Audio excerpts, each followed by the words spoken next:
vorrei volare, dimenticare, ricominciare in seno al vento. Aujourd'hui, dès Potron-Minet, il a fait un temps de chien. D'ailleurs, il n'y a pas un chat dehors. Mais pourquoi me regardes-tu en chien de faïence? Tu me trouves sans doute un air de chien battu? Probablement parce que les chiens ne font pas des chats. Mais ce n'est pas une raison pour me traiter comme un chien. Oh, inutile de jouer au chat et à la souris avec moi. Tu sais bien que quand le chat n'est pas là, les souris dansent.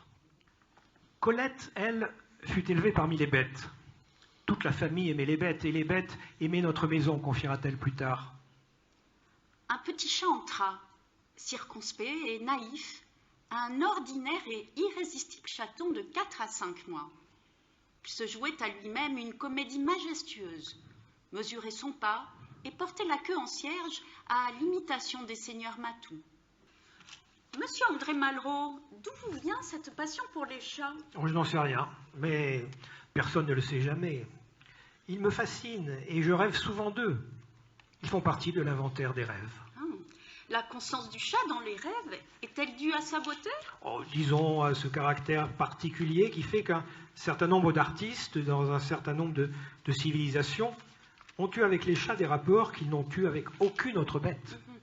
Je chante le chien crotté, le chien pauvre, le chien sans domicile, le chien flâneur, le chien saltimbanque, le chien dont l'instinct, comme celui du pauvre, du bohémien et de l'histrion, est merveilleusement aiguillonné par la nécessité.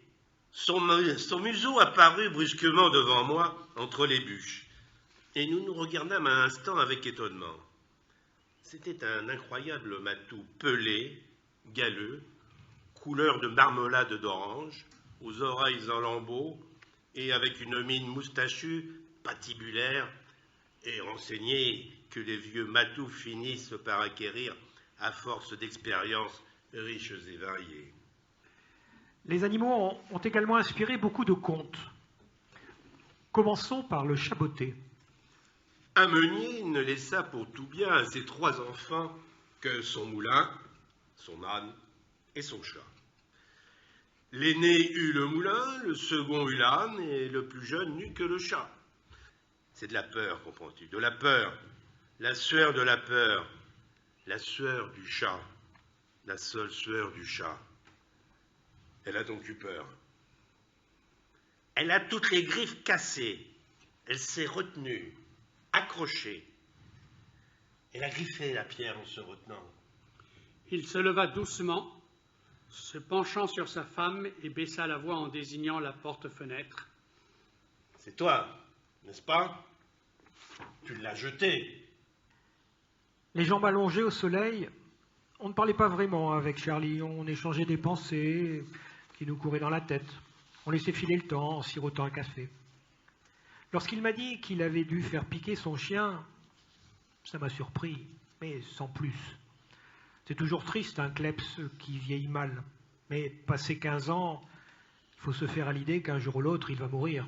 Tu comprends?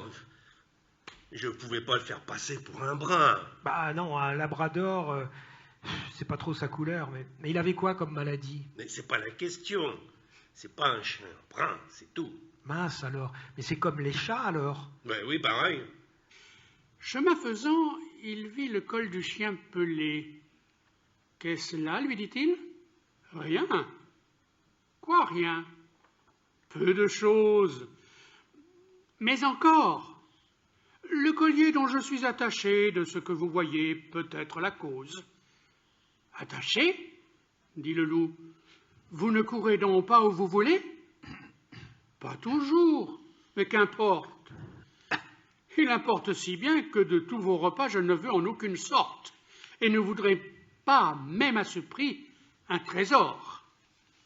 Cela dit, Maître Loup s'enfuit, et court encore. Tous les souvenirs de sa vie repassant dans ses yeux dorés, il pensait que d'une sortie, on finit toujours par rentrer. Et parmi la rumeur plus forte qui faisait trembler le trottoir, c'était lui qui, devant la porte, guettait les taxis dans le soir. Le perron au soleil, la sieste après déjeuner, Toby Chien et Kiki la doucette gisent sur la pierre brûlante. Un silence de dimanche. Pourtant, Toby Chien ne dort pas, tourmenté par les mouches et par un déjeuner pesant. Il rampe sur le ventre, le train de derrière aplati en grenouille, jusqu'à Kiki la doucette, fourrure tigrée, immonde. Tu dors? Vis-tu seulement? Tu es si plat. Tu as l'air d'une peau de chat vide. Laisse. Bah, tu n'es pas malade. Non, laisse-moi. J'ai mangé. Il est 2 heures. Allons, dormons. Je ne peux pas, quelque chose dans mon estomac. Ça va descendre, mais lentement. Ah, et puis ces mouches. La vue d'une seule tire mes yeux hors de ma tête. Per ritrovare